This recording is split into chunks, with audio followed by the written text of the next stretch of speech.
right now I'm going to be filming a very exciting video. I'm going to talk about all my favorite books of 2016. Compared to last year, 2015 was a great reading year. I read so many good books, and 2016 was okay. Like, I still read some really great books, but it just doesn't feel as memorable as 2015. Maybe that's just like the year I started my booktube channel and I read a crap ton of books. This year I didn't read as many, and I don't know, but I still read a lot of good books. Anyway, I'm very excited to talk about all these books because I get pumped when I talk about books that I'm passionate about. So the first three books I'm going to talk about are sequels. I'm kind of just going to get them out of the way first because I can't really discuss a lot about them given that they're sequels and I might spoil you. But the first one being A Court of Mist and Fury by Sarah J Maas. I'm so excited for the third book to come out. I liked the first book, 4 stars out of 5. Like, it was solid, it was good. Then I read this book and it changed everything. I didn't want to put it down. I read it in like a day, I think.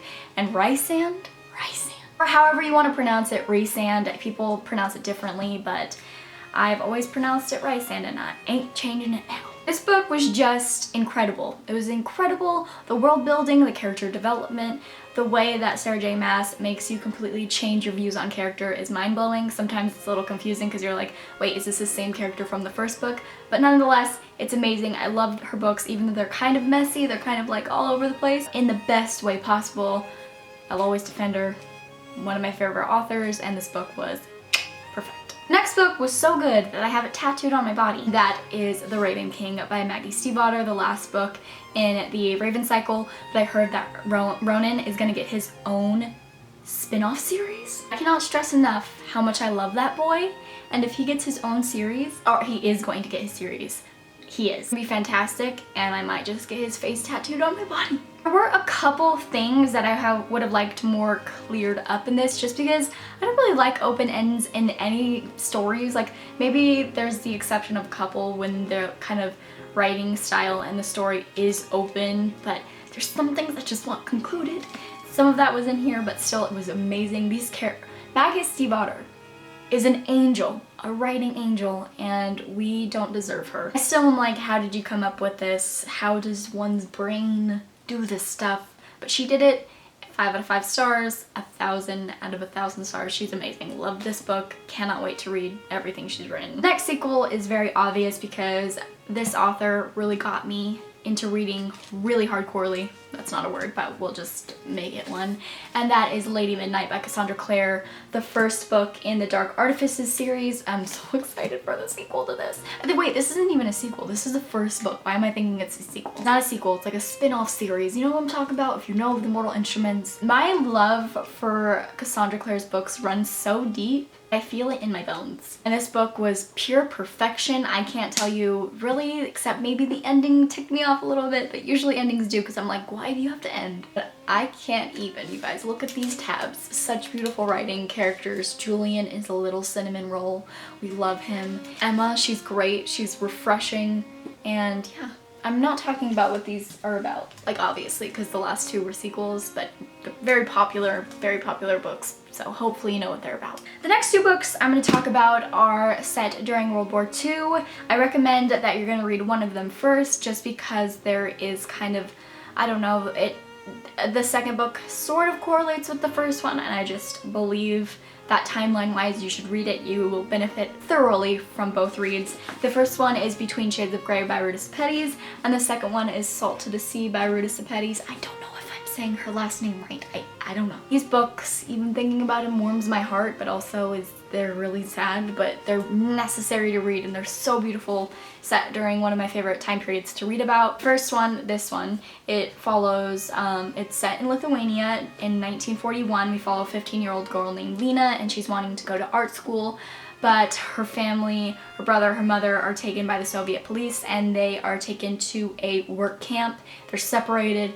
It's so intense, and the chapters are so short, which I love because it just makes you want to keep reading more. These 2 books I read back to back, and I read in like a day.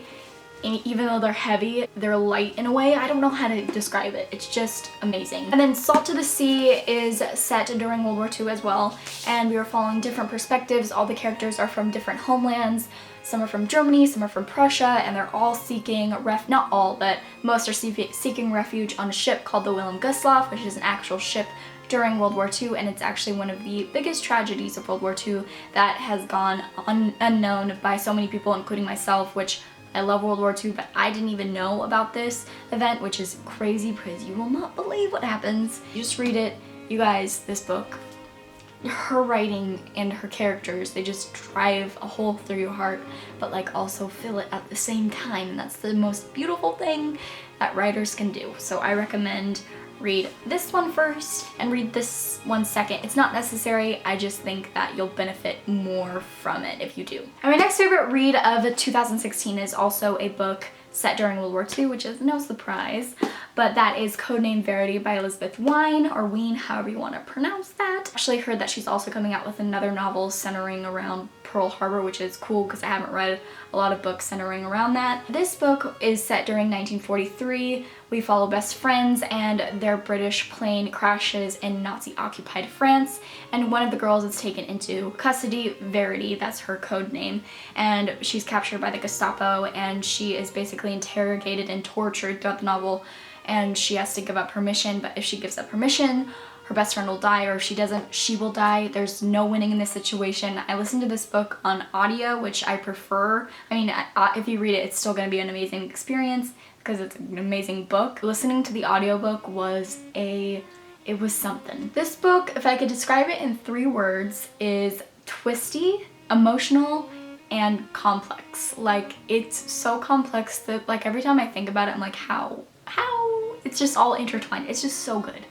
And make you cry, it'll make you laugh. It has great comedy because she's getting tortured, but she's so funny. She's writing it in letters, but there's also so much stuff that's going on. You guys need to read this book.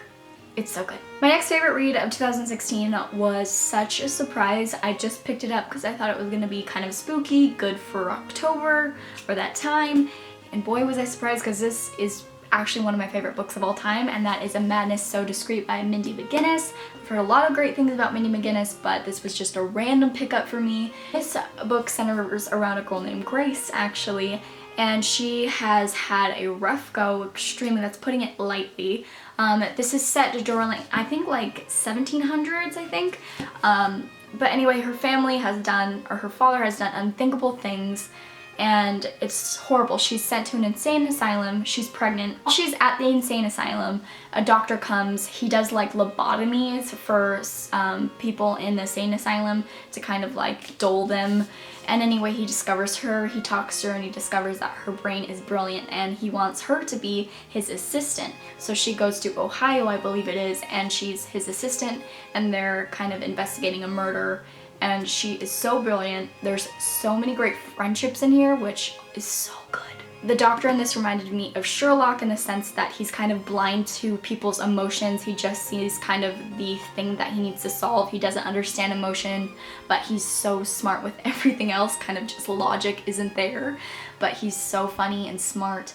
And Grace is amazing and resilient. Anyways, this book was so great, and I'm going to reread it most likely soon. The next book kind of has the same feel as A Madness So Discreet, and that is Stalking Jack the Ripper by Carrie Maniscalco. This was another case in which I was like, hey, I'm in the mood for kind of something creepy. And I picked this up, and it's one of my favorite reads of 2016. So we follow a girl named Audrey Rose. She's kind of been raised to be prim and proper, like all young ladies in this time period. But her mother dies, and that kind of, when her mother dies, she kind of gets fascinated. She wants to, not fascinated that her mother's dead, but it kind of brings up the question, how do people die? She wants to know, you know, the human body. That's kind of what triggered it. And so she starts apprenticing for her uncle, who does autopsies on bodies. And as you can probably tell, Jack the Ripper, who is very famous for killing people in this time, is like the guy that cut up bodies and separate. He was horrible. Anyway, but he or she, you don't really know because it was never solved. Anyway, she and her uncle and then another apprentice for her uncle are trying to investigate these murders, and there's actually a little bit of a twist in here. I kind of saw it coming in a little bit of a way, but still didn't deter my enjoyment of this book. It's still so great. The characters are great. They're vivid. The world is vivid. I love reading this time period, and especially on, you know, this is kind of exaggerated, but it's still so interesting to see that like this actually did happen. So yeah, I really enjoyed this. Obviously 5 out of 5 stars. Next book that's one of my favorite reads of 2016 is Furthermore by Tahereh Mafi. As you guys may or may not know, the Shatter Me trilogy is one of my favorites. It's kind of like that guilty pleasure read. Not even guilty, because I'm not guilty about it, but I just love it. So if she's gonna write or release anything, I'm gonna read it. And I listened to this actually on audiobook and it was so good. I can't even tell you how good it was. Had me laughing out loud in my car. The way Tahereh Mafi writes this is so great, and the humor is amazing. We follow a girl named Alice. She lives in Queens Meadow, which is a very bright and sunshiny, really odd place, but she happens to be colorless. And her father has kind of always given her that confidence that you don't need color to be amazing, you're amazing yourself. One day her father goes missing and she sets off on an adventure to find him. She teams up with this little boy right here who is just so funny as well.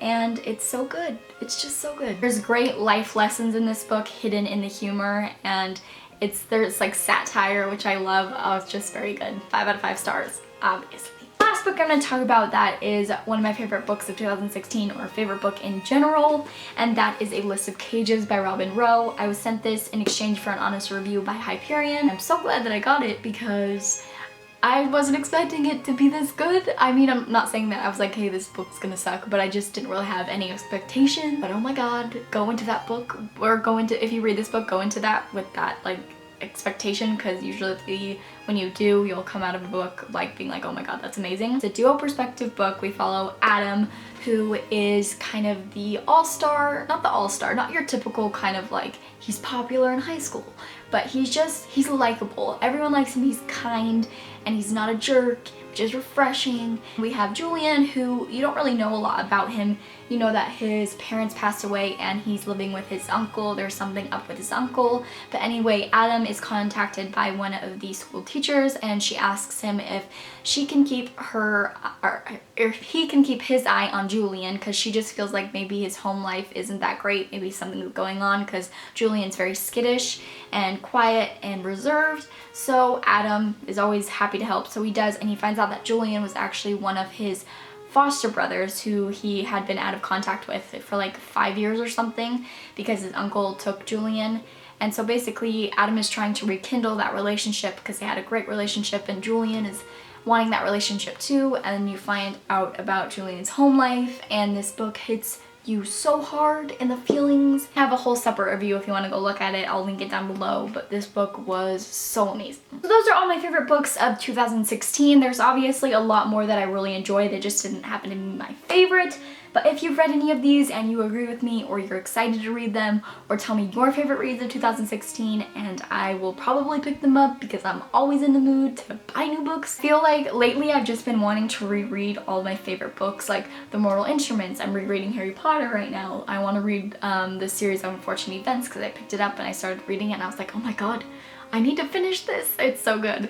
But I'm kind of just in the mood to reread. I'm not really pressured to like, you know, read this many books this year. I just want to read as I go and it just be all natural. I do want to read more diversely, obviously. That's actually one of my goals, but other than that, that's really it. I hope you enjoyed this video and I'll see you in my next one. Bye.